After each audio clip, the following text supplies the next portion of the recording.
The case of missing Colorado mother and pilot Kelsey Berreth captivated the country. A murder in a small mountain town, a crime plotted for months, and a star witness whose disturbing testimony secured a conviction against the killer. Tonight, 9 News reporter Jennifer Meckles introduces us to two investigators who helped solve this case. They shared how Kelsey Berreth's story will stay with them.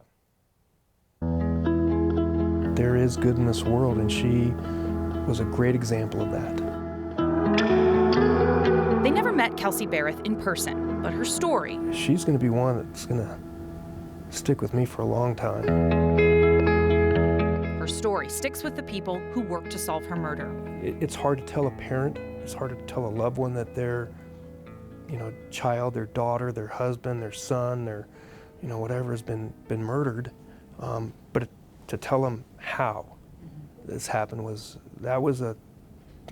I didn't know how the heck to do it. Now that the trial is over, now that people were held accountable, two investigators are ready to share their thoughts on this case. The biggest reason I wanted to do any of the interviews is just so Kelsey's not forgotten and overlooked. Chris Adams, former Woodland Park Police commander, now a CBI agent, and Greg Slater, a CBI agent too. It's been a long year for you guys. You take the weight of all of this to help to make sure that Kelsey's remembered.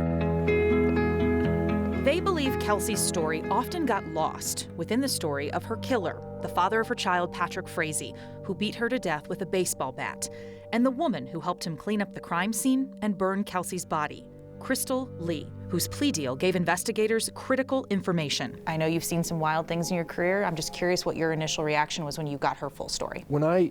It was really, I had to take a second. It's hard to understand what Crystal did and why she did it. I was dumbfounded, and I didn't know how to digest it.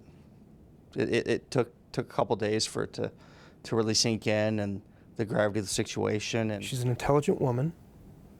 She is a good mom. The decisions that she made and why, I will never understand. And quite frankly, I'm not sure any of us will ever understand. But without Crystal, we wouldn't be where we are today. Today, Patrick Frazee is behind bars, serving a life sentence for his crimes.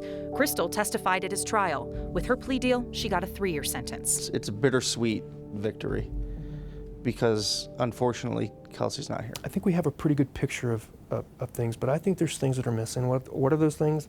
I don't know. I really don't know. Is there anything else about this that still unsettles you, or that just you wish you could still answer? Why? I'd like to know why Patrick chose to do this. Why Crystal went through with what she did. Why Patrick didn't just walk away. There were times it's like, man, I just would go off on my own, and just try to make sense of it all, but you can't. Just can't make sense of it. What they can do is shift the focus away from the crime and the people involved and back to the woman who lost her life. Neither one of us want people ever to lose sight of Kelsey, because this is really what it's about, is Kelsey. Kelsey Berreth. She was and still is important and always will be. Kelsey's body still hasn't been found. Woodland Park Police say they will activate a new search if they get any good tips. You can watch our full interview with the CBI investigators online at 9news.com.